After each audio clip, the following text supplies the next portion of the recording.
Une personnalité de nature très discrète.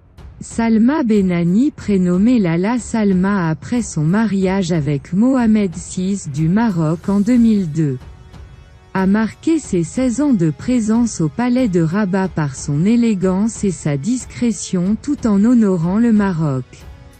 Fille d'une famille modeste, rien ne l'a prédestinée à ce destin d'altesse royale.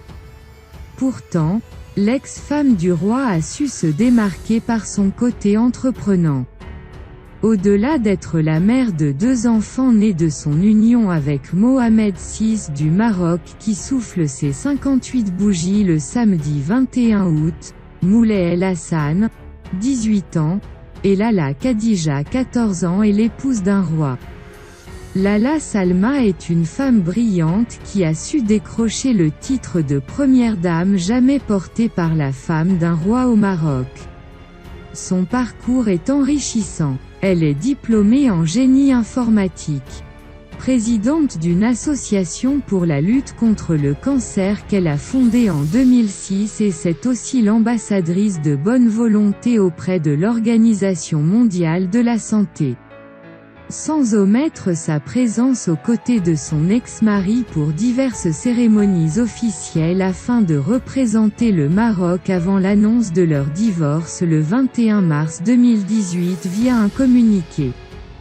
Depuis 3 ans, la première dame marocaine se fait très discrète dans les médias. Mais un sujet qui lui tient à cœur la met de nouveau sous le feu des projecteurs, le cancer qui touche les femmes. Le quotidien marocain Le Matin a révélé en mai dernier que la fondation Lala Salma s'est engagée avec le groupe pharmaceutique MSD pour élaborer un programme d'éducation thérapeutique sur la prévention des cancers féminins et l'amélioration de la qualité de vie pendant et après le traitement du cancer, en particulier chez les mères et futures mères. Cette dernière a d'ailleurs fait une apparition en 2019 dans un centre d'oncologie d'Oulad Mbarek pour se rendre auprès du chevet des patients. Elle a souhaité prendre qu'une seule photo avec l'équipe médicale. Lala Salma œuvre pour les autres mais dans l'ombre.